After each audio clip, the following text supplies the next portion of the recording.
তো আমার কথা হচ্ছে যে আমাকে নিয়ে আমাকে ঘিরে যদি এত প্রবলেম থেকে থাকে তাহলে তো আমার সাথে এত গুড বন্ডিং, ভালো বন্ডিং, ফ্রেন্ডশিপ এগুলো থাকারই কথা না। এবং ও কিন্তু আমাকে, ও যে ফ্রাস্ট্রেটেড, ও কিন্তু আমার সাথে এগুলাও প্রায় সময় মেসেঞ্জারে কনভারসেশনে আমার সাথে শেয়ার করছে। এবং আমি কখনোই ওকে ডিভোর্স নেওয়ার জন্য অথবা অন্য কোনো বিষয়ে প্রভোগ করে আমি কিন্তু ওকে কখনো কিছু লিখি না। আমার কাছে কিন্তু সেই কনভারসেশন গুলো আছে।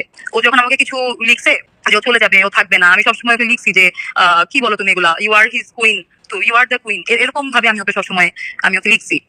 তো আমার দিক থেকে আমি ওকে প্রভোক আমি কখনোই করি নাই, এটা এটা হইতে পারে না, এটা ভুল কথা। এবং আরেকটা বিষয় হচ্ছে যে এখন অনেকে অনেক কথা বলতেছে। হ্যাঁ, কেউ বলতেছে আমি আরেক সংসার ভেঙে আমি আমার আগের বিয়ের কথা তুলে আনতেছে। তো এই জিনিসগুলো তো আসলে এগুলা কথার মধ্যে তো পুরোপুরি সত্যতা নাই। তাহলে এই ধরনের কথা বলার এখন মানে কি? হ্যাঁ, অফকোর্স আই ওয়াজ ম্যারিড, আমি বিয়ে করছিলাম, আমার ডিভোর্স হয়েছে। এখন যেমন ইকরা এই দুনিয়াতে নাই, এই কারণে অনেকে বলতেছে না যে আহ মরে যাওয়ার চেয়ে ডিভোর্স দিতে এক নিয়ে বেঁচে থাকা ভালো।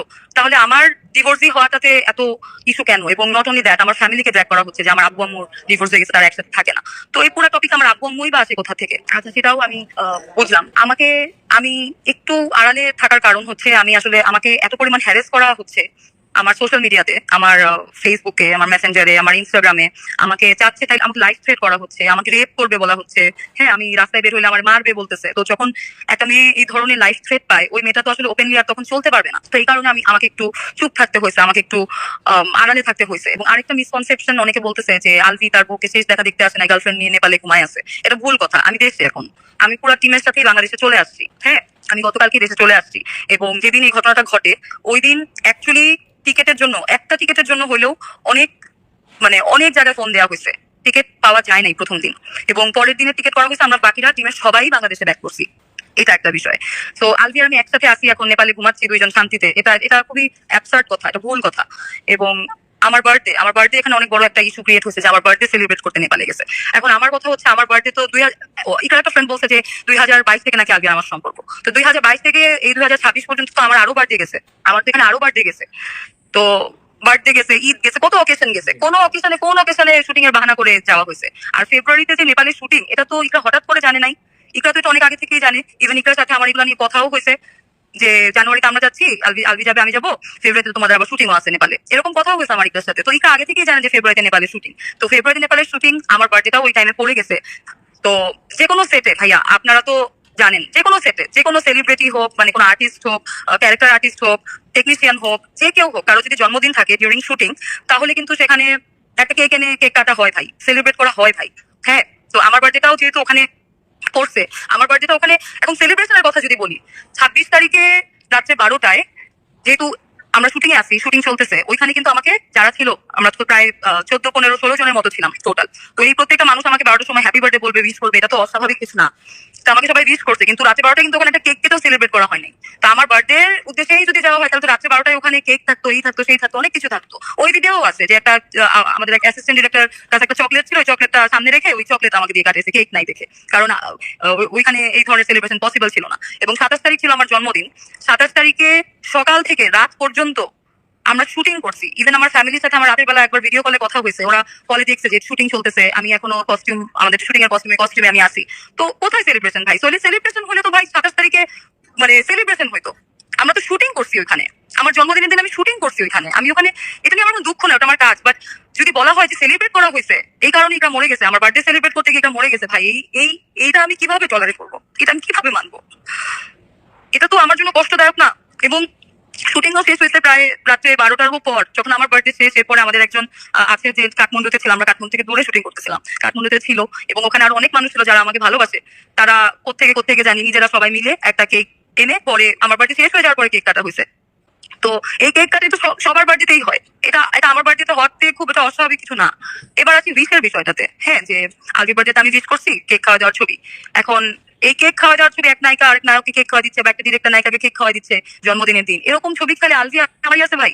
এরকম তো সবার বার্থডেতেই সেলিব্রেট, সবার বার্থডেতেই ছবি পোস্ট হয়। আলভিকে একমাত্র আমি তিথি নায়িকা আমার আমার জন্মদিনেই খালি পোস্ট করে, আর কোনো নায়িকা, আলভি যাদের যাদের সাথে কাজ করে রেগুলার, যাদের সাথে ওর কাজ হয়, সবার বার্থডেতেই আলভি উইশ করে। আর অন্যান্য নায়িকাদেরকে অনেক সুন্দর সুন্দর করে লিখে উইশ করে। এবং ওই উইশের মধ্যে তো কোনো প্রেম, কোনো অন্যরকম কোনো ইঙ্গিত তো এখানে ছিল না। উইশের মধ্যে যেটা লেখা ছিল, ও আর্টিস্ট হিসেবে ও আমাকে ওই জায়গাটাতে অ্যাপ্রিসিয়েট করছে। আর ওর বার্থডেতে আমি জাস্ট ওকে হ্যাপি বার্থডে লিখছি, উইশ করার পর একজন আরেকজনকে থ্যাংক ইউ লিখছি। এগুলোর স্ক্রিনশট নিয়ে মানুষজন যেভাবে প্রেজেন্ট করতেছে, এটা তো, মানে এটা তো কি বলবো, ওটা আমি জানি না এটাকে আমি কি বলবো আসলে। বাট বার্থডে সেলিব্রেশনের কারণে ইকরা মরে গেছে। আমার বার্থডে যে শুটিং এর মধ্যে পড়তেছে এটা আগে থেকেই জানে। তাহলে তো ইকরা নেপালে আসার আগে থেকেই আলভির সাথে ঝামেলা করতো, ঝগড়া করতো, তুমি যাইতে পারবা না, তুমি যাবা না, এই জিনিসগুলো হইতো না ভাই। এরকম কিছু তো তখন হয় নাই। এখন ওদের মধ্যে হয়তো কোনো আর্গুমেন্ট হয়েছে কিনা পরবর্তীতে নেপালে যাওয়ার পর, বা অন্য কোনো বিষয় বা কি বিষয়, সেটা তো ওদের ব্যক্তিগত ব্যাপার, সেটা তো আমি জানি না। এবং যেই মোমেন্টে আমরা জানতে পারছি, ওই মোমেন্ট থেকে শুটিং তো ভাই অনেক দূরের কথা ভাই। ওইখানে সিচুয়েশনটাই তো অন্যরকম হয়ে গেছে। ইভেন আমি নিজেও কিন্তু ইকরাকে রিচ করার চেষ্টা করতেছিলাম ওই সময়। আমি কিন্তু ইকরাকে কল দেওয়ার চেষ্টা করতেছিলাম, কল দিচ্ছিলাম আমি যেভাবে পারি, যা পারি আমি। কিন্তু এত দূর থেকে তো ভাই কিছু করা সম্ভব না। কিন্তু ইকরা মরে যাবে, এটা তো কারো কাম্য না, এটা তো হইতে পারে না। আমি আমার কষ্টটা হচ্ছে যে আমি চুপ ছিলাম। আমি ভাবছি যে আচ্ছা, রিজিক তো একটা বাচ্চা, যারই বাচ্চা হোক, ও তো একটা বাচ্চা মানুষ। তো সোশ্যাল মিডিয়াতে যদি রিজিকের ছবিও আপলোড হয়, মানুষ হয়তো সিম্প্যাথি দেখাচ্ছে, কিন্তু এই সিম্প্যাথিটা তো ওর জন্য হার্মফুল হবে যখন ও বড় হবে। তো এইসব চিন্তা করে আমিও অনেক কিছু বলি নাই, অনেক অনেক কথাই আমি শুরুতে বলতে চাই নাই, বা আমাকে যেভাবে থ্রেট করা হচ্ছিল, বা যেভাবে আমাকে ফাঁসানোর চেষ্টা করা হচ্ছে, বা আমাকে ক্রিমিনাল প্রেজেন্ট করা হচ্ছে, এটা তো ভাই ভুল কথা। আমি বুঝাইছি যতটুকু পারছি, আমি ওকে বুঝাইছি। ও কিন্তু ওর মানে ফ্যামিলি নিয়েও আমার সাথে কনভারসেশন করছে, ওর অনেক ফ্রেন্ডদেরকে নিয়েও কনভারসেশন করছে। এরকমও হয়েছে যে তুমি, আমার মনে হয় তুমি আমাকে বুঝবা, এই জন্য আমি তোমার সাথে শেয়ার করি। এটা বেশি দিন আগের কথা না। তো ইকরার সাথে আমার বিষয়টা ছিল, ও কখনো আমার সাথে অনেক ভালো ফ্রেন্ডলি বন্ডিং ক্যারি করতো, আবার হঠাৎ করে ওদের মধ্যে যদি আমাকে নিয়ে কোনো ঝগড়া বা অন্য কোনো বিষয় নিয়ে ঝগড়া হলো, আমি থাকে না যে আপনি একটা বিষয় নিয়ে ঝগড়া করতেছেন, ওইখানে আরো 10টা ড্র্যাগ করা হয় বিভিন্ন ঘটনা আগের, এই সেই, হয়তো ওই সময় আবার ও ট্রিগার হতো, আবার আমাকে উল্টাপাল্টা কথা লেখা শুরু করতো। তো জিনিসটা এরকম ছিল। বাট আমি আমার জায়গা থেকে, ইকা যখনই আমার দিকে ফ্রেন্ডশিপের হাত বাড়াইছে, যখনই আমার সাথে দেখা করতে চাইছে, আমার সাথে কথা বলতে চাইছে, আমি প্রত্যেকটা বার রেসপন্স করছি, প্রত্যেকটা বার আমি রেসপন্স করছি। আর আমি কোনোদিনও আলভিকে বলি নাই যে আলভি আমি তুমি ইকরারে ছেড়ে দাও, আমি তোমাকে বিয়ে করতে চাই। নেভার নেভার নেভার, কোনোদিনও না, কোনোদিনও আমি কথা বলি নাই। এবং আমি এই জায়গায় একটা প্রশ্ন আছে যে আপনি অনেকেই বলে যে আপনার সঙ্গে আলভির প্রেম ছিল, আজকে অন্তত একটা খোলাসা করা উচিত যে আপনাদের মধ্যে প্রেম ছিল নাকি শুধুই বন্ধুত্ব।